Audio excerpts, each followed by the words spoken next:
যখন প্রথম আমরা পোস্টডক করি, আমার পোস্টডকটা সেরকম যে ওই ইনস্টিটিউটটা জার্মান সরকার তখন নতুন করলো এবং 5 জন পোস্টডক 5 জনকে নিয়ে পোস্টডক ইনস্টিটিউটের নাম সেন্টার ফর এরিয়া স্টাডিজ, এখন ওরা নাম চেঞ্জ করেছে। তো তার মধ্যে একজন আমি।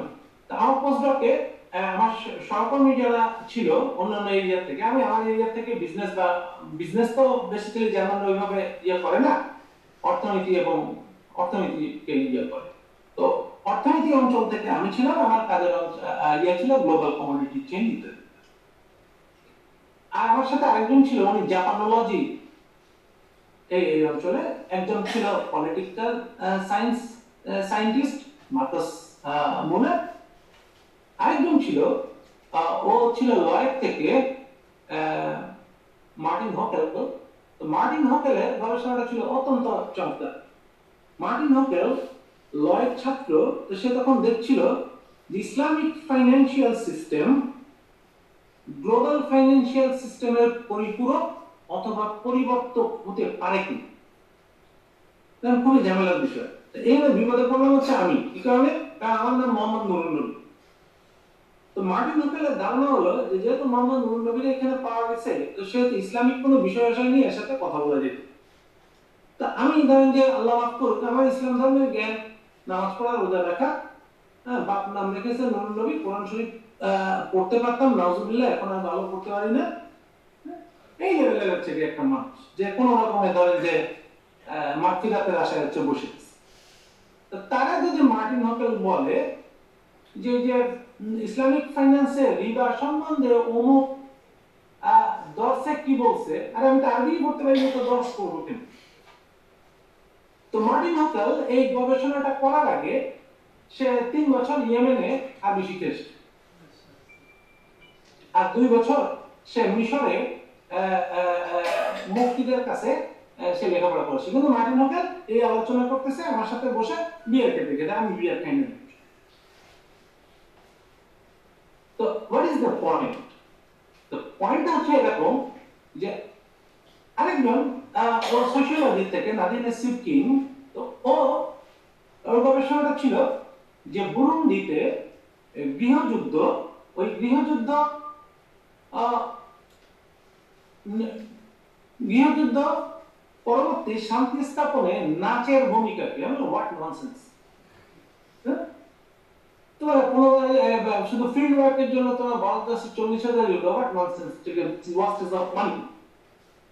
তা আমরা পরস্পর যখন প্রেজেন্টেশন করতেছি, প্রত্যেক মাসে আমরা একটা করে সেমিনার যেটা হচ্ছে হতো, সবাই রিসার্চ হতো। আমি ও যখন বলতেছে যে ডেভেলপমেন্ট ইন বুরুন্ডি, আমি টক করে হচ্ছে কি বলে ধরতে হবে, তা আমি বলছি যে ডেভেলপমেন্ট, হোয়াট ইজ ডেভেলপমেন্ট? ডেভেলপমেন্টের প্যারামিটার, যেটা আমরা ইকোনমিক প্যারামিটার অমুক বা আমরা যেটা যে হিউম্যান ডেভেলপমেন্ট রিপোর্টে যে প্যারামিটার ব্যবহার করি, বললাম যে তুমি ডেভেলপমেন্ট মাপতেছো কিভাবে? ও বলতেছে ডেভেলপমেন্ট মাপতে হবে কেন? এই যে দুটা কমিউনিটি যে যারা যুদ্ধ করেছিল, গৃহযুদ্ধে জড়িয়েছিল, তারা যে কাছাকাছি আসতেছে, এটা কি তোমার কাছে ডেভেলপমেন্ট মনে হয় না? এই জন্য আমি টাকা দিব, আমি হচ্ছে না হচ্ছে আমি কিভাবে বলবো? এবং এতে যে নাচের ভূমিকা আছে, যে তুমি যে স্থানীয় নাচের কথা বলছো, এটা আমি কিভাবে বুঝবো?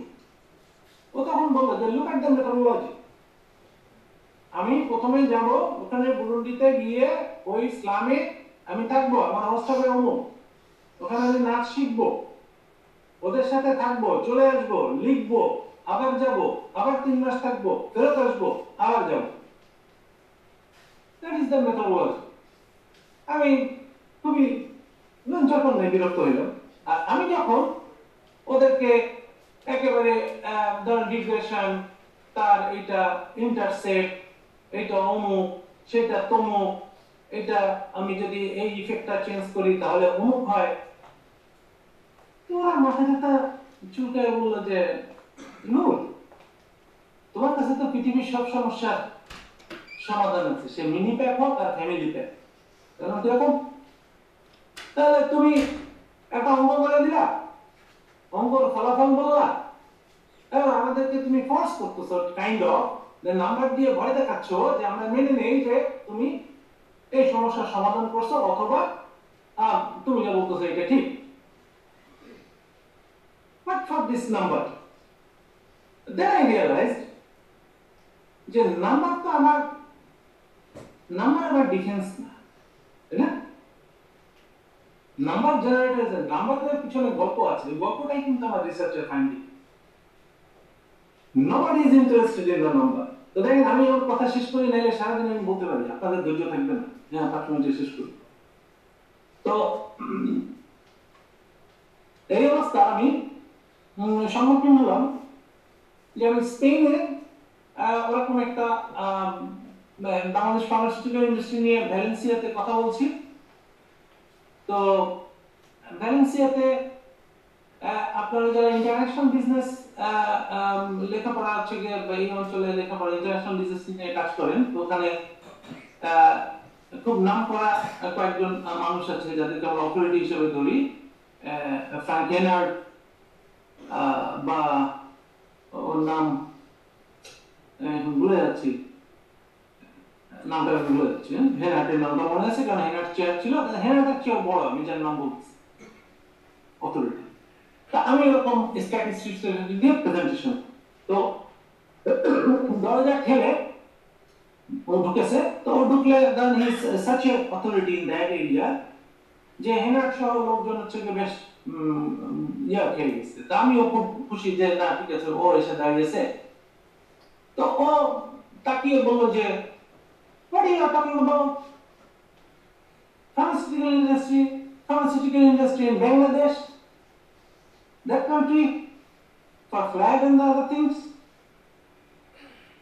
So আমি খুব উৎসাহ করে আমি বললাম যে yes, this is আমি পরিসংখ্যান বলা শুরু করলাম। তো আমি বললাম help with the statistics, tell me the story how a pharmaceutical industry can take place in Bangladesh. We know Bangladesh for different reasons. Still something is happening in Bangladesh right now, right? So তখন কি জানি একটা launch ডুবে গেছে। Is it? Are you talking about a pharmaceutical industry? I mean, in that sense, you do have the machines and the other things, or just few herbs and the other, some of the witch doctors. I said no. I'm talking about some of the pharmaceutical products, even which you consume, but you don't know the name of the manufacturer. You know only the levels of the shards because we export shards, which are available in the supermarket, and the pharmaceutical products that we export that are not available in the supermarket, which are available, they don't come in their, not in their name, or at least they don't have a manufacturing level. Well, good, I give you 5 minutes, Frank. I take this gentleman from you, and I give this gentleman a 5 minutes hearing. So, come on. The 5 minute ও আমার রিসার্চের গুলি বেড়ে চুগড়া দিল, দিয়ে কি হচ্ছে বললো যে ঠিক আছে তুমি এইটা বলো। I was so lucky that ওই 5 minute it earned me a book chapter published by Edward Elgar. ও যাওয়ার সময় বলে গেল যে আপনারা যদি ইন্টারন্যাশনাল বিজনেস নিয়ে কথা বলেন বা ইন্টারন্যাশনাল এন্টারপ্রেনারশিপ নিয়ে, there is a very আমরা বলি যে আমাদের দাদা Hamid Etemad, is a professor, Dussel professor at McGill University. He runs a conference series on a McGill International Conference series for the last 20 years. So Hamid ke bollo je Hamid, look, we have got another guy like you. When I got you, then you were kind of younger than him. He is older, but you can take the manuscript and read it for, let's say, we read first page of the manuscript. If it qualifies, then we are going to publish it.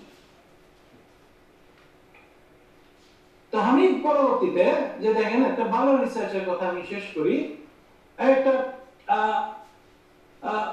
তারপরে একটা editors panel হলো। Editors প্যানেলে 5টা যে আমাদের business এরিয়ার কথা আমি বারবার বলছি কারণ এই এরিয়াটা আমি রিলেটিভলি মনে হয় একটু ভালো। তো 5টা টপ জার্নালে এডিটররা বসলো, টাউন হল কাইন্ড অফ একটা সেশন। তো এটা আপনার সিনসিনাটি গ্র্যান্ড মেরিনাতে হলো শেরাটনে। আমার ধারণা ছিল যে তেমন লোকজন যাবে না, এগুলো কি জন্য শুনবে। এবং গেলে হচ্ছে ধরেন যে আমার মতন ইয়াং পিএইচডি যারা হচ্ছে শেষ করছে তারা যাবে। দ্য হল ওয়াজ ফুল। আমি এবং আমার প্রফেসর দুইজনেই ওখানে গিয়েছিলাম। আমরা কেউই সামনে যারা চেয়ারে বসে আছে তাদেরকে দেখতে পাই নাই। মানে আপনারা আমার উচ্চতা বুঝতে পারছেন না, আমি বলি আমি 6 ফিট 2 ইঞ্চি উচ্চতা। তাও প্রফেসর ওরকম উঁচু হওয়ার কারণে আমরা যে বাংলা ভাষায় বললে ডিঙি পাড়া দিয়ে দেখা শুরু করলাম। তো তখন ওই এডিটররা ওনারা বলছেন যে কোন পেপারগুলো করে আমরা নিব, কোন পেপারগুলো নিব। তখন একজন স্ট্র্যাটেজিক ম্যানেজমেন্ট জার্নাল ওর এডিটর যিনি ছিলেন, নাম মনে করতে পারছি না এই মুহূর্তে, উনি বললেন যে দেখো প্রত্যেকদিন আমি আমার টিম সর্ট আউট করে মিনিমাম 30টি ইমেল আমাকে পাঠায়, মিনিমাম 30টা পেপার সামারি পেপার। হ্যাঁ, আই গো, এটা আমি প্রত্যেকটা খুলি, দ্যাট ইজ ভেরি ট্রু, কারণ it's a very tedious job. খুলে আমি প্রথমে টাইটেলটা দেখি, যদি টাইটেল আমাকে অ্যাট্রাক্ট করতে পারে ভালো, না করলে এটা বাদ। তাহলে অটোমেটেড সিস্টেম আছে, এটা চেক দিয়ে দিলেই ও বাদের খাতায় চলে যাবে। হ্যাঁ, টাইটেল অ্যাট্রাক্ট করেছে, আমি প্রথম প্যারাটা হচ্ছে দেখি অ্যাবস্ট্রাক্টের প্রথম প্যারা ভালো, তুমি কোয়ালিফাই করলা। তো তারপরে যদি ট্রুলি ইন্টারেস্টিং যদি হয় তাহলে ওই ইন্ট্রোডাকশনটা আমি প্রথম প্যারাটা হচ্ছে দেখি, যদি তুমি ওখানেও কোয়ালিফাই করো তাহলে ভালো। আমি ইন্ট্রোডাকশন পার্টে শেষ প্যারাটা দেখি যে তুমি কি করতে চাচ্ছ, যেখানে তুমি বলেছো যে what is your research questions. যদি তুমি এখানে কোয়ালিফাই করতে পারো দেন আমি এরিয়া এডিটরকে দিয়ে দিই যে ঠিক আছে। তো ও তখন বলছে যে দেখো, আমরা অনেক সময় বলি না যে আইসিইউতে 72 ঘন্টা যদি হচ্ছে টেকে তাহলে ভালো কথা। তো তোমার পেপারও যদি তুমি আমার কাছে পাঠাতে পারো, if you have any crazy idea, not regular idea, crazy idea, সেক্ষেত্রে wait for 72 hours. If you don't get any reply, then you take it for granted. I don't write many sorry things. Oh yeah, sorry. So যার ফলে আমরা যখন বলছি যে ভালো রিসার্চের কথা, তো দেখেন যে আমরা এমন একটা বিষয় নিয়ে যে কথা বলছি যার কোনো প্যারামিটার, যে প্যারামিটারটাই কম্পিটিটিভ, প্যারামিটারটাই রিলেটিভ। আমি যেটা বলার চেষ্টা করেছি, তো দেখেন আমি কোনো বেসিকের বাইরে কোনো কথা, নতুন কথা আপনাদের কিছু বলতে পারিনি, কারণ আমি রিসার্চ মেথোডোলজি যতবারই কি করি, যতবারই হচ্ছে পড়ি, যতবারই পড়াতে চাই, যতবারই আমার ছাত্রদের দিয়ে কাজ করাতে চাই, যতবারই আমি কাজের পরিকল্পনা করি না কেন, ঘুরে ফিরে ফান্ডামেন্টাল হচ্ছে একই থাকে। শুধুমাত্র the way you perceive your research and the way you want to develop yourself as a good researcher. ভালো রিসার্চার হতে গেলে আমাকে আগে ভালো রিসার্চার হওয়ার জন্য হব এটা ঠিক করতে হবে, আর রিসার্চার কখনো একা একা হওয়া যায় না। That is my realisation. আমি ওভার দ্যাট পিরিয়ড হচ্ছে যেটা দেখেছি, আই এম ভেরি ফরচুনেট যে আল্লাহ পাক আমাকে সুযোগ দিয়েছে গড়ে 12 থেকে 14 বছর ইউরোপে কাজ করার জন্য, বা এখন আমাকে ওদিকে কানেক্টেড রেখেছে। যে কখনোই আমি রিসার্চ এরকম দেখি নাই যে ইংরেজির সাথে শুধুমাত্র ইংরেজি রিসার্চ করে, তাই এটা হয়তো 50 বছর আগে ছিল। বাংলার সাথে বাংলা রিসার্চ করে, বা খাজা ইউনুস আলী ইউনিভার্সিটি রিসার্চ একা একাই করে, খুলনা বিশ্ববিদ্যালয় একা একাই করে। কারণ রিসার্চ বর্তমানে আমি যেটা দেখি যে রিসার্চ মানে আপনার কোলাবোরেশন, রিসার্চ মানে সাইনার্জি। তা আমি এখন আমার ধরেন যে দাদি যে কথা বলতো, এটা এখন আমি সেন্স মেক করতে পারি এইভাবে, একা মানে বোকা। এই যে আপনার যেটা পরস্পর আমরা যেটা বলি সহযোগিতা, এটা আমাদের দেশে এই সংস্কৃতিটা আবার নাই। কিন্তু এই সংস্কৃতিটা ব্যক্তিগত ভাবে আমি শামস এখানে আছে, যেমন আমি বিজনেসের প্রফেসর, আমি সবচেয়ে বেশি ঘোরাঘুরি করি শামসদের বিল্ডিং এ, আমি ফরেস্ট্রি ওদের সাথে কাজ করি, ফিশারিজ ওদের সাথে কাজ করি। আমি সোশিওলজি ওয়ালাদের সাথে কাজ করি, আমি কম্পিউটার ইঞ্জিনিয়ারিং ওয়ালাদের সাথে কাজ করি। আমি আমার বিদেশে যারা কোলাবোরেটর আমাকে যারা নিয়ে যায় তার মধ্যে মেরিটাইম ইউনিভার্সিটি আছে। আমি তো জাহাজ মাঝে কিছু বুঝি না, আমি তো এই কথা বলা ছাড়া তো কিছু বুঝতে পারি না। আমি তো এন্টারপ্রেনারশিপ বুঝি, আমি তো ইনোভেশন ম্যানেজমেন্ট বুঝি, আমি ব্র্যান্ড ম্যানেজমেন্ট বুঝতে পারি, আমি ইন্টারন্যাশনাল বিজনেস বুঝি। এন্টারপ্রেনারশিপ কেন মারা যায় বা কেন মারা যাবে এটা কিভাবে আমি ফোরকাস্টিং করবো এটা বুঝি। এটা নিয়ে যখন আমি ওদের বললাম যেটা এন্টারপ্রেনারশিপ ইজ স্টার্টআপ ডেভেলপ করে এর মধ্যে মারা যায় হচ্ছে কি এটা কিভাবে ধরতে পারি, চাইল্ড মর্টালিটি তো আমি ফোরকাস্টিং করতে পারি। তখন বায়োলজিস্টরা আমাদের বললো হ্যাঁ এটা ভালো জিনিস, আমাদের কাছে তো যে আরওসি বা survival curve analysis, why don't you put it into that frame? Survival curve analysis দিয়ে তো আমরা দেখতে পারি যে যে এই যে স্টার্টআপটা শুরু করেছে এটা মারা যাওয়ার সম্ভাবনা কতটুকু। তাই আমি এই আইডিয়া মাথায় করে বাড়ি নিয়ে আসলাম, এনে আমার যে মাস্টার্স ছাত্র এর হচ্ছে আমি বললাম এর দেখেন যে কেটে জানাজা হয়ে গেল, এই লোকজন দিয়ে লবিং করাইলো যে স্যার তো আধা পাগল আছে, কিন্তু আমার তো মাস্টার্স শেষ করে যাইতে হবে, গিয়ে আমার চাকরি করতে হবে, স্যারের নয় ঘর সংসার হচ্ছে কিরকম চলে আমি জানি। আমি কিন্তু ওরা ধরে বেঁধে হচ্ছে এই কাজটা হচ্ছে করিয়েছি। আমি যদি মনে করি যে আমার ফিল্ড এইভাবে কিন্তু এই যে ভালো রিসার্চ, এই যে পেপারটা আমি মে মাসে গিয়ে হচ্ছে বলে এসেছি পোল্যান্ডে, ইনশাআল্লাহ আল্লাহ চাইতে এই পেপারটা অত্যন্ত ভালো একটা হচ্ছে কাজ হবে। কোন দিক থেকে? কারণ আমাদের কাছে এই টুলসটা নাই। আমি শেষ কথা যেটা বলি যে আমরা লাখ লাখ কোটি কোটি টাকা হচ্ছে গিয়ে কোথায় ব্যয় করতেছি যে আমাদের দেশে যে স্টার্টআপ ডেভেলপমেন্ট, কয়টা ডেভেলপ হয়েছে, কয়টার আপনি নাম জানেন? কারণ আমি তো জানি আমাদের এখানে ইনোভেশন হাব আছে, বাংলাদেশ হাইটেক পার্ক অথরিটি, তাই না?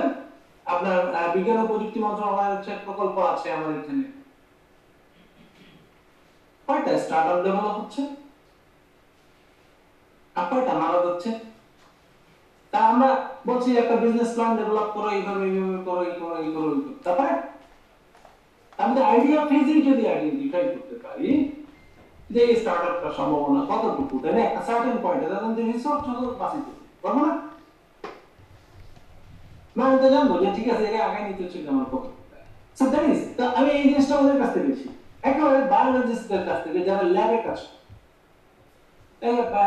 খুব ভালো চেনে শামস আমাদের মোসলিন বিল্লা যে বায়োটেকনোলজি একজন নাম করা অধ্যাপক, ওর কাছ থেকে আমি জেনেছি যে ভাই আমরা তো হচ্ছে ল্যাবে এভাবে ব্যাকটেরিয়াল গ্রোথ দেখি এবং এটা এইভাবে এই কাজটা আমরা। যাই হোক আমি অবশ্যই শেষ করি। আমি যেটা বলেছিলাম স্লাইড আমি আপনাদেরকে একেবারে ফাটিয়ে দিই, যে কথাগুলো আমি বলেছি এই কথাগুলো আমার স্লাইডে আছে। আমি যদি আপনাদেরকে এটা দেখে বিদায় নিই, যদি কেউ আগ্রহী হন তাহলে আমি শেয়ার করে দিতে পারি।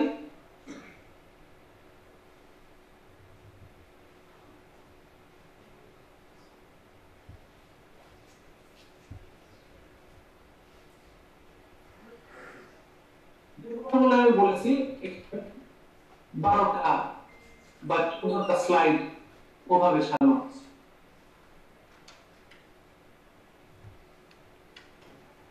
আমি বলে নিয়েছি যে আমি স্লাইড ব্যবহার করিনি বা এটা আমি ঠিক করেছি যে স্লাইড যেটা করে যে আমার ডিফেক্ট করে, আর বিশেষ করে যে ধরনের কথাবার্তা হচ্ছে আমি বলার চেষ্টা করেছি একটা অংশ কিন্তু সাধারণ জ্ঞান। আর পরিশেষে যে দেখেন আমি পুরোটা বাংলায় বলার চেষ্টা করেছি, এটাও এক ধরনের বলতে পারেন যে জেহাদ আমি গত 3-4 বছর শুরু করেছি, যে আমি যথাসম্ভব সাধারণভাবে বাংলায় বলার চেষ্টা করব যখন আমি কাউকে বলার চেষ্টা করব। নিতান্ত ইংরেজি যাকে আমি আমার ছাত্রদেরও অর্ধেক ইংরেজিতে পড়াই, অর্ধেক বাংলায়। তো আমি জানি না যে আমি বাংলা বলে হচ্ছে কি আপনাদের পরিকল্পনাকে নষ্ট করেছি কিনা, কারণ অনেক সময় হয়। তো আমি আমার কথা শোনার জন্য, আমাকে আমন্ত্রণ জানার জন্য আপনাদেরকে তো ধন্যবাদ আমি জানিয়েছি এবং কৃতজ্ঞতা জানিয়েছি। তার চেয়ে বড় কৃতজ্ঞতা জানাই যে আমার কথা শোনার জন্য। আমি জানি না যে আমার কথা নতুন কিছু ছিল কিনা, বা আপনারা যে উদ্দেশ্যে আমাকে ডাকতে চেয়েছিলেন সেই উদ্দেশ্য অর্জিত হয়েছে কিনা। যদি অর্জিত না হয় তা আমার দুঃখ থাকবে না, এই কারণে যে আমি ট্রাভেল করি নাই, আপনাদের অন্তত মেহমানদারি যন্ত্রণা থেকে হচ্ছে আমি মুক্তি দিয়েছি। আর যদি হয় তাহলে আমি অবশ্যই আপনাদের সাথে গিয়ে আমার কৃতজ্ঞতা হচ্ছে আমার জানিয়ে আসবো কোনো এক সময়। তো আমি মোটামুটি এখানে শেষ করছি। যদি কোনো কিছু আমাকে জিজ্ঞাসা করতে চান, আমি আমার সামান্য জ্ঞান বুদ্ধিতে বলার চেষ্টা, বাট শামস আমার ধারণা সব মূল্যবান কথা বলে দিয়েছে।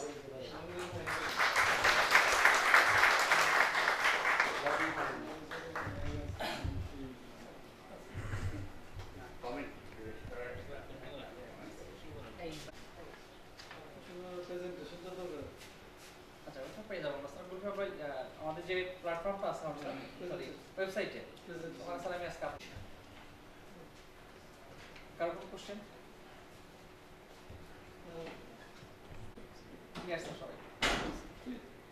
কারোর কোনো প্রশ্ন নেই।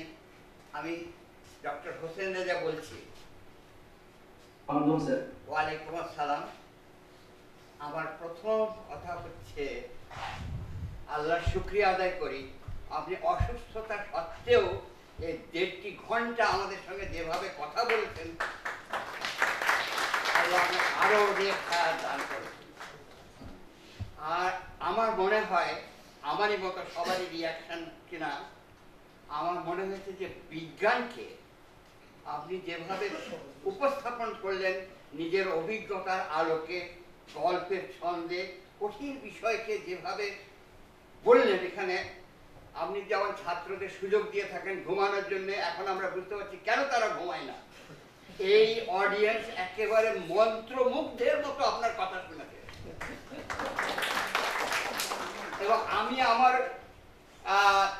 এইভাবে ব্যক্ত করতে চাই, আমার মনে হয়েছে আপনি যেন বাংলায় গজল শোনালেন, এইরকম মনে হলো আমার। এত সুন্দরভাবে এটা বলেছেন আপনি। একেবারে ইন্ট্রোডাকশন থেকে শুরু করেছেন যে তোমার রিসার্চে একটা প্রশ্ন থাকতে হবে, আর ভালো রিসার্চে একটা ভালো প্রশ্ন থাকতে হবে, আর সেটা খুঁজতে হবে। তার পদ্ধতি সম্বন্ধে আপনি যথেষ্টভাবে বলেছেন। অ্যানালিসিসের কথাও আপনি বলেছেন গল্পের ছলে। এবং শেষে যেটা অনেক অনেক রিসার্চের অনেক অভিজ্ঞতার আলোকে আপনার যেগুলো বুরুন্ডির নাচের সম্পর্কের সঙ্গে রিসার্চের সম্পর্ক, শেষ কথা যেটা বলছেন রিসার্চের কোনো বিকল্প নেই, এটা আমরা সেটা সম্পূর্ণভাবে আপনার সঙ্গে একমত হচ্ছি।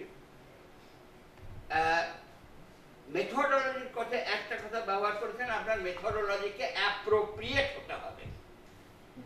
আশা করি আমাদের সেটা সবাই বুঝেছে, সেটা যে অ্যাপ্রোপ্রিয়েট হতে হবে।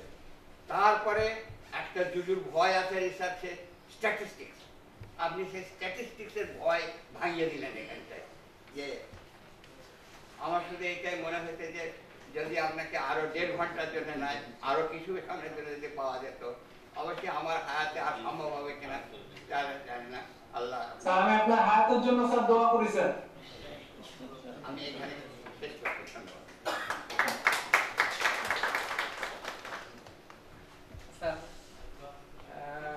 আমরা সেই শুরুতেই আপনার কোর্স করার সময় স্যার দেখেছি যে আপনি সবসময় প্যাশনেট ছিলেন নতুন কিছু দেওয়ার, নতুন কিছু করার, নতুন কিছু কালেক্ট করার। আমরা স্যার আপনাদের ওই শিখানোটাই স্যার বিভিন্নভাবে মডিফাই করে আমরা চলছি এখনো। অনেক অনেক ধন্যবাদ স্যার। দেখা হবে ইনশাআল্লাহ স্যার। ইনশাআল্লাহ। সবাই ভালো থাকবেন, আমার জন্য দোয়া করবেন। আসসালামু আলাইকুম।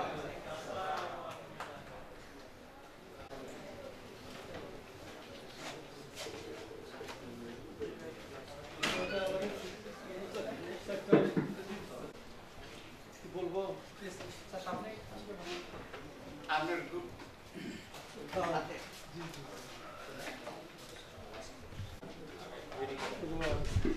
আমাদের যে নলেজ তাকে ইয়ে করে সেটা ছিল ট্রান্সফার।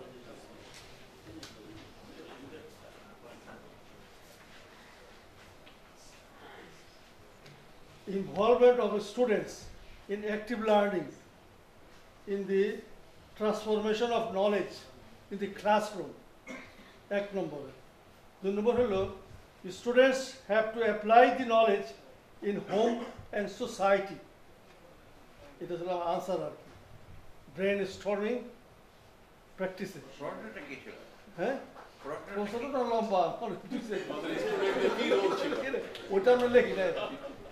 প্রশ্নটা যখন রোল অফ স্টুডেন্ট কিভাবে আমরা কাজে লাগাতে পারি। জি জি জি জি গ্রুপের যিনি লিডার ছিলেন এই মাস থেকে পয়েন্ট যেটা ছিল পয়েন্টটা বলার পরে অ্যান্সার। হ্যাঁ, কোশ্চেনটা ছিল what approaches do you use to integrate civil society and business to your project activities? তো এখানে বিভিন্ন ধরনের আনসার আসছে,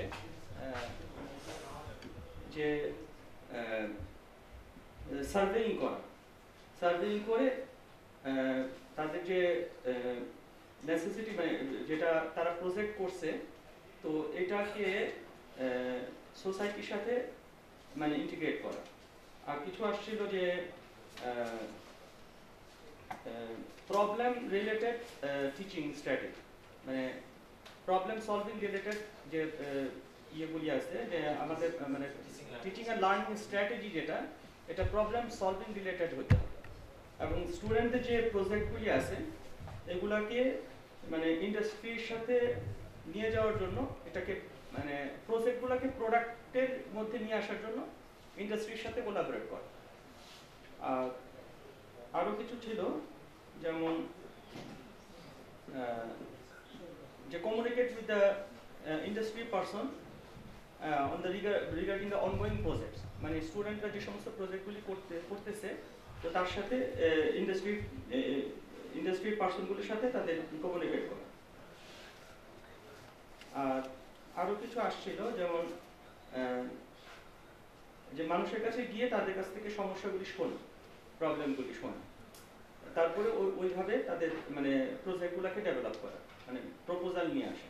মানে ফার্স্ট অফ অল মানে মানুষের যে প্রবলেমসগুলি আছে এই প্রবলেমসগুলি আইডেন্টিফাই করা এবং এই অনুযায়ী প্রজেক্টগুলি প্রপোজালগুলি কালেক্ট করা। তো এটাই ছিল মোটামুটি সামারি।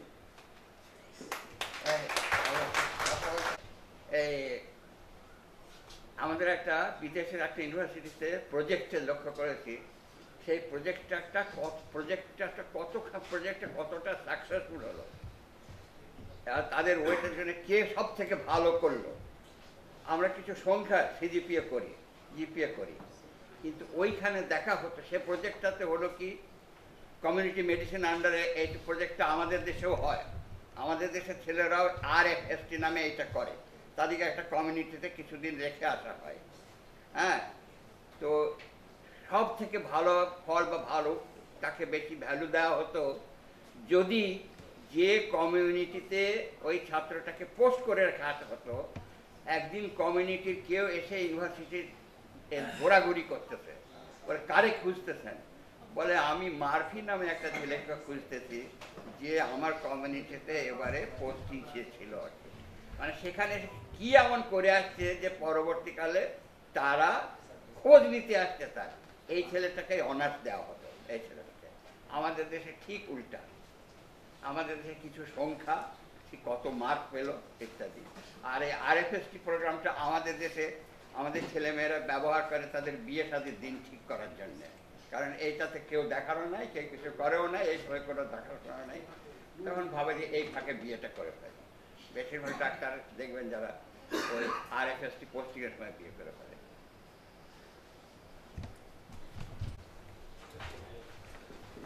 আসসালামু আলাইকুম। আমরা ফোর্থ গ্রুপের আমাদের সামনে যে প্রশ্ন ছিল সেটাকে একটু পড়ি। What significance do academic spin-offs have for economic and social development in their regions, and how can they be further strengthened? এই প্রশ্ন নিয়ে আমরা গ্রুপ মেম্বাররা সবাই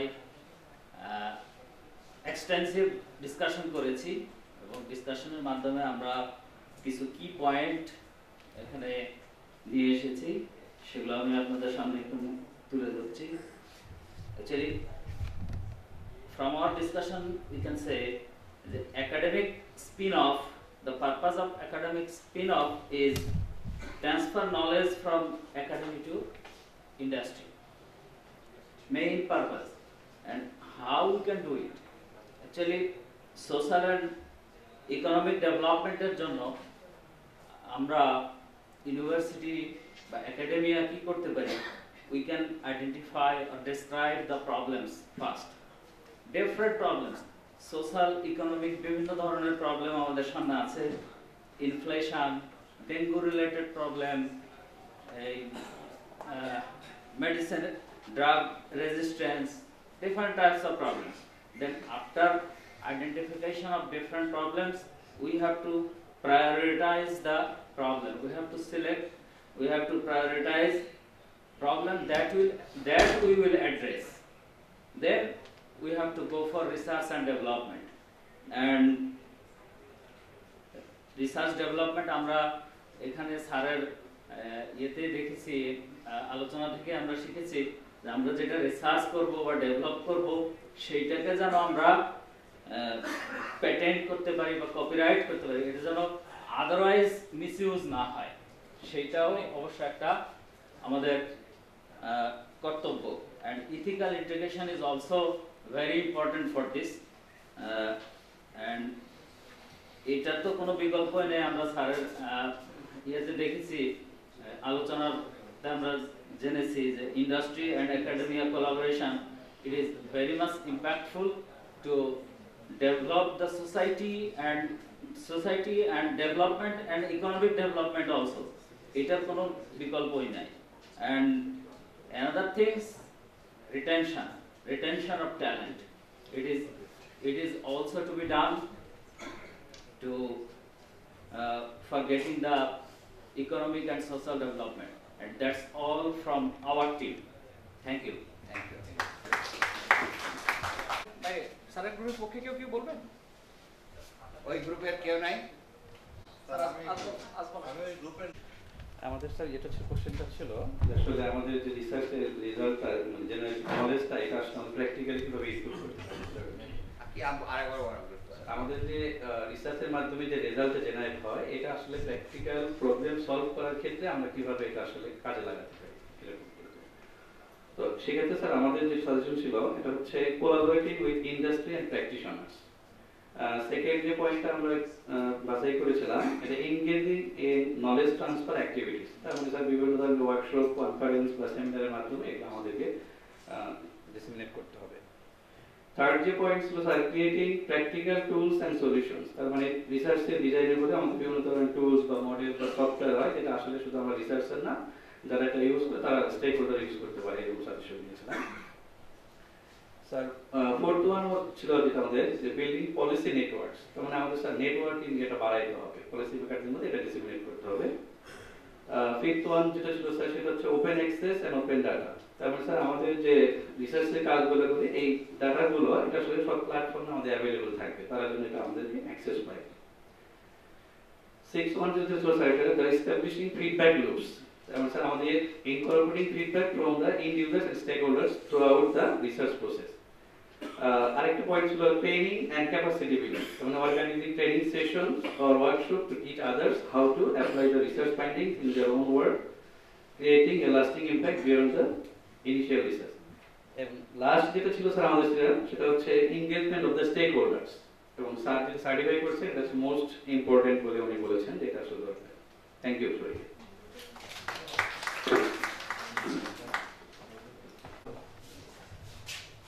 এখানে আপনারা এখান থেকে রেজিস্ট্রেশনগুলো করেছিলেন ওয়ার্কশপ মেনুতে যে এইগুলো আপনারা ইউজ করেছেন। এই পাশাপাশি আর্কাইভস নামে একটা সাব মেনু যোগ করা হয়েছে। এখানে গেলে আমাদের পর্বগুলো আপনাকে পাওয়া যাবে, যেমন যেটা শেষ করেছিলাম আমরা ফ্যাকাল্টি ডেভেলপমেন্টের জন্য। এখানে যদি ক্লিক করেন এটা ডিটেইলস পাওয়া যাবে।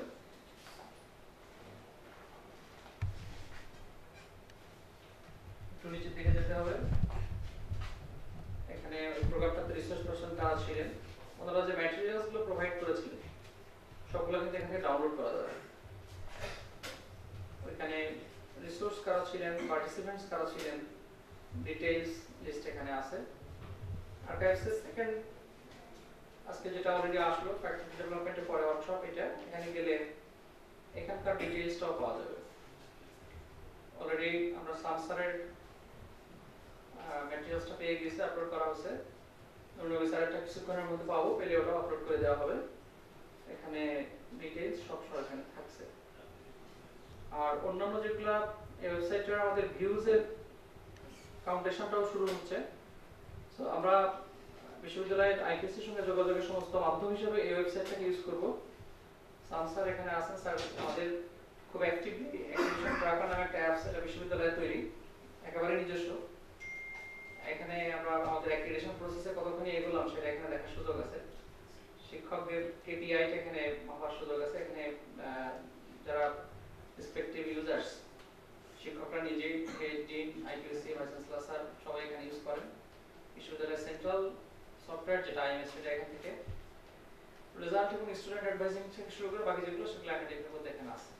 মানে এখন বিশ্ববিদ্যালয়ের সবকিছু মোটামুটি আইপিএসসির প্ল্যাটফর্ম টাচ করে অ্যাক্টিভিটিসগুলো যাচ্ছে। স্যার এভাবে ডিজাইন করেছেন আলহামদুলিল্লাহ। আর কেউ কি কোনো অভিজ্ঞতা শেয়ার করতে চান? না হলে আমরা স্যারের কমেন্টসের মধ্যে দিয়ে শেষ করবো ইনশাআল্লাহ। কারো কি কোনো ফিডব্যাক বা কোনো কমেন্টস কিংবা কোনো ওপিনিয়ন? স্যার তাহলে প্লিজ স্যার। কার কিরকম লাগলো একটু কার? আচ্ছা আচ্ছা, ফিলিং মানে আমি বলবো যে 100%ই আমরা যা তথ্য পেয়েছি, তো এটা 100%ই আমাদের সাথে মানে আননোন ছিল। আর যতটুকু আমরা জানতাম সেটাও আমরা ভুলে গেছি। তো এই ডিসকাশনটা মানে ফ্রিকোয়েন্টলি হওয়া উচিত। এবং আমি মনে করি আমাদের যে ডিপার্টমেন্ট আছে, আমরা ওই ডিপার্টমেন্টের মিটিংয়ের মধ্যে আমাদের এই কথাগুলোকে বারবার রিপিট করতে হবে। আদারওয়াইজ কিন্তু আমাদের ওই বলে না যে out of sight out of mind, আমাদের এই সমস্ত কথাগুলো যদি আমরা রিভাইজ না করি তাহলে আমাদের এই অ্যাকশনের মধ্যে যাওয়াটা মুশকিল হবে। এজন্য আমার সবার প্রতি অনুরোধ থাকবে যে আমাদের ডিপার্টমেন্টে যে সমস্ত স্মল স্কেলের মিটিংগুলি হয়, তো এই মিটিংগুলোর মধ্যে এই সমস্ত কথাগুলোকে আবার রিপিট করা এবং আমরা শেয়ার করা। Thank you. জুনিয়রদের থেকে একটু শুনি। প্রথমে সবাইকে ধন্যবাদ, বিশেষ করে আইসিএসসি কে বিশেষ ধন্যবাদ। এরকম একটা সেশন আমাদের মতো জুনিয়রদের জন্য খুবই দরকার এবং এটা ফ্রিকুয়েন্টলি দরকার। বিশেষ করে আমরা যখন রিসার্চটা শুরু করি, আমাদের গোলটা যে ঠিক করার ব্যাপারে কোন দিকে নজর দেওয়া উচিত। অ্যাকচুয়ালি আমরা কি কেপিআই দিকে নজর দিচ্ছি, নাকি আমাদের পাবলিকেশন দিকে নজর দিচ্ছি, নাকি আমরা আসলে সোশ্যাল কন্ট্রিবিউশন এর দিকে আমরা নজর দিচ্ছি। এই জিনিসটা আসলে আজকে আবারও মনে করে দেওয়ার জন্য স্যারকে ধন্যবাদ। এবং অ্যাকচুয়ালি এরকম হওয়া উচিত রিসার্চ গুলো। এবং আমি আজকের সেশন থেকে অ্যাকচুয়ালি মনে হয় আমি এটা নিয়ে রাখছি যে ইনশাআল্লাহ আমি রিসার্চ যেটাই করি না কেন, এটার জন্য আমার গোলটা যেন পাবলিকেশন দিকে বেশি না গিয়ে আমার জন্য এটা সোশ্যাল কন্ট্রিবিউশন দিয়ে যেন বেশি যায়, অথবা ইন্ডাস্ট্রি প্রোডাক্ট নিয়ে যেন আমি কাজ করতে পারি, এরকম একটা মাথায় চলে আসছে। এই জন্য আমার মনে হয় যে ধরনের সেশনটা অবশ্যই আমাদের জন্য অনেক উপকারী এবং অনেক দরকারি এবং ফ্রিকুয়েন্টলি হওয়া উচিত। ধন্যবাদ। কিছু বলতে চান কি? Floor open. বাসার স্যার কিছু বলতে চাইছিলেন?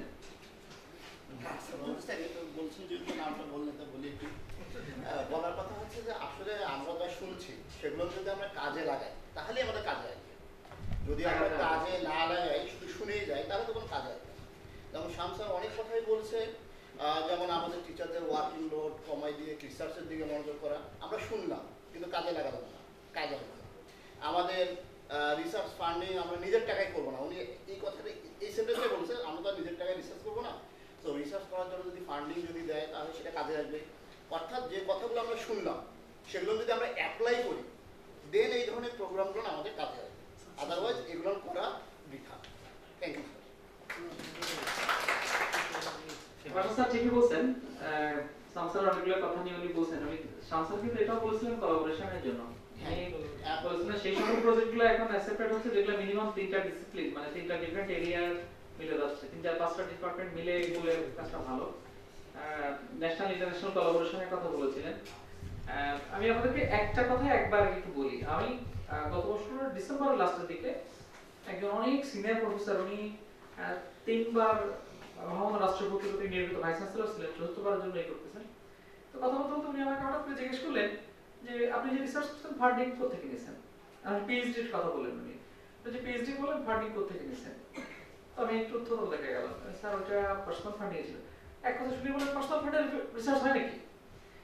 আমি বললাম স্যার আমাদের দেশে পিএইচডি তো সবাই হয়, আমার জানা মতে কেউ তো ফান্ডিং এ হতো 5,000 টাকা করে মাসে দিচ্ছে বিশ্ববিদ্যালয় বা ইউজিসি, সেটা একটা আছে। কিন্তু দেশের যে বিশ্ববিদ্যালয়ে যে ডিগ্রিগুলো আমি দেখি আমার কলেজ বা আশেপাশে যারা আমার মেটস যারা ফেলো যারা তারা তো এভাবেই করেছে। না এটা তো হইতে পারে না। এরপরে আবার একটা কথা বললেন যে শিক্ষক কেন শুধু স্যালারি থেকে ওয়েট করে থাকবে, সে রিসার্চ করবে, রিসার্চ থেকে তার গাড়ি বাড়ি সব হয়ে যাবে। এই যে শুধু ক্লাসে যে পড়ানো আর এই আসা, এটা কি শিক্ষকের কাজ নাকি? এটা তো বিশ্ববিদ্যালয়ের কাজ না। তো আমি কথা খানিক্ষণ না তোমার শোনার পরে মনে হলো যে হ্যাঁ আসলে উনি যেটা বলছেন এগুলাই হয়তো ঠিক কথা, কিন্তু ওই কালচারটা তো আস্তে আস্তে চেঞ্জ হচ্ছে। দেখেন এক সময় এরকম ছিল না, কিন্তু আস্তে আস্তে আস্তে চেঞ্জ হচ্ছে এবং এই চেঞ্জের মধ্যে যারা যত বেশি দ্রুত চেঞ্জটাকে অ্যাডপ্ট করে নেয় তারা এগিয়ে যায়। এবং আমরা যত বেশি রক্ষণশীল থাকি, আমি কি চেঞ্জ হবো নাকি আরো ওয়েট করবো, দেখি আরো 10 জন যাক তারপরে আমি 11তম হবো, এই করতে করতে আমরা পিছিয়ে যাই। তো সব দিক থেকে সব হচ্ছে হবে ইনশাআল্লাহ। গতকাল যেটা হয়নি আজকে সেটা হচ্ছে, আজকে যেটা এখনো হচ্ছে না আগামীকাল সেটা হবে ইনশাআল্লাহ। এভাবে করে এগিয়ে যাওয়া। Thank you sir. স্যার আর কেউ কোনো? স্যার আসসালামু আলাইকুম। স্যার আমি Rajifa Akter, assistant professor library information science department. Sir আপনার সাথে দিন থেকে আমি বলছি যে আমার সিনিয়র ভাই বলছে যখন আমি পিএইচডি করছি পার্সোনাল ফান্ডিং এ, এটা জেনে উনি খুব আশ্চর্য হয়েছেন যে পার্সোনাল ফান্ডিং এ কেউ পিএইচডি করে। তো আপনার সঙ্গে এটা আমার মিলে গেল। তো উনি আমাকে রিলেটেড এরকম কাজ করতে বলেছেন যেগুলো নিয়ে ফান্ড ম্যানেজ করা যায়। তো স্যার আজকে আমাদের সুন্দর ওয়ে দেখিয়ে দিয়েছেন এবং বলেছেন যে চ্যানেল লাগবে, ফান্ডিং কালেকশনের চ্যানেল লাগবে। তো আমি এক্সপেক্ট করব যে আমরা যদি স্যারের সহযোগিতা চাই চ্যানেল ম্যানেজ করার জন্য, স্যার আমাদেরকে করবেন ইনশাআল্লাহ। ইনশাআল্লাহ ইনশাআল্লাহ। স্যার কি বলেছেন মাল্টিডিসিপ্লিন হওয়ার জন্য, sir full time with technology. জি জি। আপনি এলআইএস এর জি কম্বিনেশন কিন্তু হতেই পারে। হতেই পারে স্যার। জি স্যার ইনশাআল্লাহ স্যারের সাথে আমরা যোগাযোগ করব এবং স্যার আমাদেরকে চ্যানেল ম্যানেজ করে দেওয়ার বিষয়ে ইনশাআল্লাহ হেল্প করবেন। ইনশাআল্লাহ। ধন্যবাদ স্যার। আসসালামু আলাইকুম। এটা হলো বড় হবার আর বুড়ো হবার লেখা খেলা, এটা এই জন্য আমাকে জানাতে হলো। প্রথমত আল্লাহর শুকরিয়া আদায় করি, আমরা সকালে যে কাজ শুরু করেছিলাম আমার মনে হয় যে এমন একটা ইন্টেন্সিভ কোর্সে এই বোধহয় আমরা প্রথম এত সাকসেসফুল একটা প্রোগ্রাম করলাম। এর জন্য যাদের মাধ্যমে করলাম আমাদের আইটিএসি অফিস এবং তাদের ডাইরেক্টর, তার গোটা টিমটাকে ধন্যবাদ জানাই। একটা ধন্যবাদ তাদের সব। আর যাদেরকে সংগ্রহ করেছিল তারা, আমি বলবো বোধহয় রতনে রতন চেনে। তাই যাদেরকে নিয়ে এসেছিলেন উনি, তাদেরকে আমরা এক কথায় রত্ন হিসেবে পেয়েছি। আমার সঙ্গে আপনারা একমত। আমাদের প্রথম বক্তা প্রফেসর শামস, তিনি প্রথমেই আমাদের যে ভয়, রিসার্চ সম্বন্ধে যে ভয়, সেই ভয়টা ভাঙানোর চেষ্টা করেছেন। আজকে নিশ্চয়ই অনেকে প্রথম ভয় মুক্ত হয়ে পরে বুক ফুলায় রিসার্চ করতে নামতে পারবেন। তিনি তার বক্তৃতাকে 4 ভাগ করেছিলেন। প্রথম ভাগে কোলাবোরেশন রিসার্চ বলতে কি বোঝায় সেটা বলেছিলেন। তারপরে ইন্ডাস্ট্রির সঙ্গে আমাদের একাডেমিক কি রিলেশনশিপ হবে, কেমন করে সেটা আরো বাড়াতে হবে, কিভাবে বজায় করতে হবে সে ব্যাপারে ব্যক্ত করেছিলেন। জোর দিয়েছিলেন কোয়ালিটির ওপরে, মানসম্পন্নতার ওপরে। আর শেষ পর্যন্ত শেষের খেলাটা ব্রেন স্টর্মিং যেটা আমরা করলাম, তার সম্বন্ধে ওনার রিয়াকশন জানতে পারলে আমি খুশি হতাম। কারণ আমি কিন্তু আমার একটা জিনিস, আমি মোনাফেক না হওয়ার চেষ্টা করি। যা আমি সত্য মনে করি তা সত্যভাবে বলি। সেটা হলো আমার কাছে কিন্তু ফিডব্যাকগুলো, এই ব্রেন স্টর্মিং এর অ্যান্সারগুলো পছন্দ হয়নি। এটা আপনার এটা আপনি বলতে পারেন, বলবেন এসে। শামসা আমাদের কাছে এর কারণও প্রথম থেকে বর্ণনা করেছেন যে একেবারে প্রাইমারি, সেকেন্ডারি, পরে টার্সিয়ারিতে এসে এটা কাজে গোড়ার থেকে শক্ত হতে হবে। আমাদের এডুকেশন মেথডোলজি চেঞ্জ করতে হবে। আর উনি একথাও বলছেন যে আমার রিসার্চ চিন্তা করার সময় হোয়াট উইল আই সে, 3টা প্রশ্নের উত্তর দিতে হবে বলছেন। What, why and how. What will I say, আমি কি বলবো? আমরা শুধু ছাত্রের মধ্যে তার এক্সপ্রেশন করার ক্ষমতার অভাব দেখি, কিন্তু আমাদের মধ্যে ওই রিসার্চ করতে গিয়ে এক্সপ্রেশন করার অভাব ধরা পড়ে। হোয়াই ইজ ইট ইম্পর্টেন্ট, যে ব্যাপারটা বলবো, পৃথিবীকে কনভিন্স করব এই সমস্যাটা আমি কেন ধরলাম, হোয়াই ইজ ইট ইম্পর্টেন্ট। তারপরে শেষে যেটা সমাধান করতে হবে সেটা হলো how will I do this research. এটা এই 3টে প্রশ্নের উত্তর দিতে হবে। প্রফেসর শামস আমাদের দেশের সব থেকে বড় স্ট্রেংথের দিকে আমাদের দৃষ্টি আকর্ষণ করেছেন। উনি বলেছেন যে দেশের 78 মিলিয়ন প্রজন্ম যারা, তারা আমাদের সম্পদ। এই সম্পদকেই পরিচর্যা দিয়ে আমাদের আরো সম্পদ বাড়ে তুলতে হবে, এই দেশ বড় হবে তাদের মধ্যে দিয়ে, এই কথা উনি বলেছেন। আর কোঅপারেশন আর কোলাবোরেশনের মধ্যে তফাৎ উনি দেখিয়েছেন। কোঅপারেশন করা কোলাবোরেশন করার মধ্যে সব থেকে বড় কথা কেন আমরা পারছি না সেগুলো তিনি আলোচনা করেছেন বিশদভাবে। হ্যাঁ, অনেকগুলো পয়েন্ট বলেছেন যে রাইট পিপল সেখানে থাকে না। ট্রাস্ট, সব থেকে বড় কথা ট্রাস্ট। ট্রাস্টের অভাবটা আমরা নিজেদের মধ্যেও অনুভব করি। তারপরে ওপেন কমিউনিকেশনসের কথা বলেছেন। আর ডিভিশন অফ লেবার, সব আমি একাই করি। এটা আমি IQSU-কে আমি তো দেখবো যে সবই ডাইরেক্টর করে, আমি দেখি সবই ডাইরেক্টর করে। তা আর এফেক্টিভ ল্যাঙ্গুয়েজ এবং সর্বশেষ এথিক্সের প্রতি দৃষ্টি আকর্ষণ করতে বলেছেন, থাকতে বলেছেন। এথিক্স লাগবেই আমাদের। তো আর প্ল্যান করতে হবে। মানুষের সব থেকে বড় গুণ হলো প্ল্যান। তাই উনি প্ল্যান করার প্রতি, স্ট্র্যাটেজি করার প্রতি উনি জোর দিয়েছেন।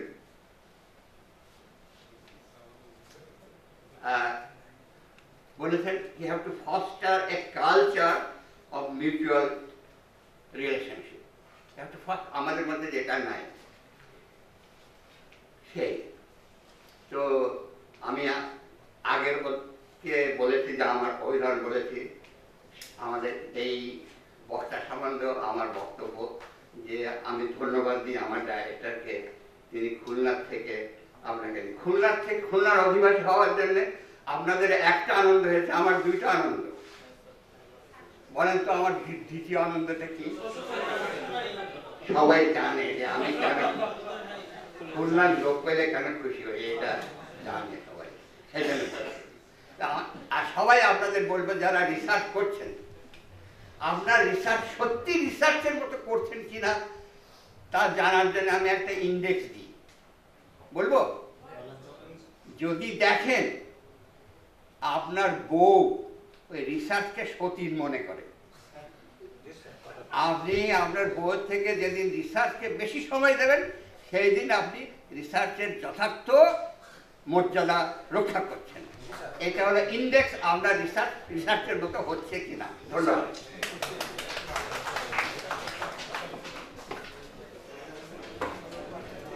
অনেক ধন্যবাদ সকলকে। আমি বিনয়ের সঙ্গে স্যারের একটা কথা একটু স্যার মানে ডিফার করবো স্যার, সেটা হচ্ছে অনেস্ট জায়গা থেকে বলি। সেটা হচ্ছে ডাইরেক্টর হিসেবে আমি এখন দায়িত্বে আছি। আমি যদি বিশ্ববিদ্যালয় থেকে চলে যাই এমন বেশি কোনো ক্ষতি হবে না, কিন্তু ওখানে মতিউর যদি চলে যায় স্যার বিশ্ববিদ্যালয়ের ক্ষতি হয়ে যাবে। তো কাজ আমি যা করি তার থেকে ওরা বেশি করে স্যার, আমি কোঅর্ডিনেট করি মাত্র, এবং second line command sir already তৈরি হয়ে যাচ্ছে। সো ওরা যেটা করে, যে সাপোর্টটা দেয়, এটা স্যার মানে স্বীকার করতেই হবে। এবং আসলে স্যার যদি আমি গেলে ক্ষতি হবে কিনা জানি না, কিন্তু ও গেলে ক্ষতি হবে স্যার। ও গেলে আসলে কোনো প্রোগ্রামকে তুলে মানে সম্ভব করে তোলা আমার মনে হয় না সম্ভব হবে, কঠিন হবে স্যার। দোয়া করবেন স্যার সবাই। আসসালামু আলাইকুম স্যার।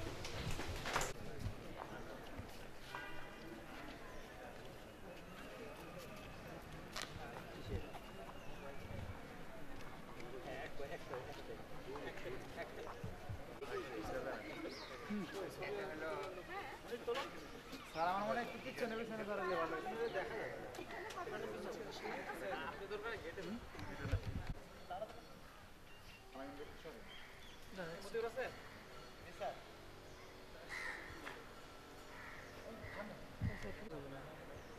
এই ব্যানারটা ধরে নেই।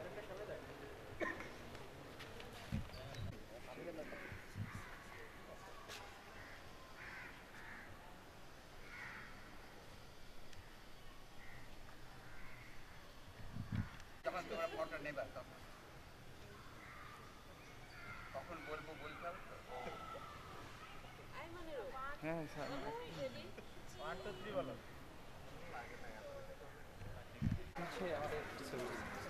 স্যার ছবি তুলি তো ফটো শুট হবে। স্যার একটু ধরে রাখেন স্যার। ইয়ে ফিল করে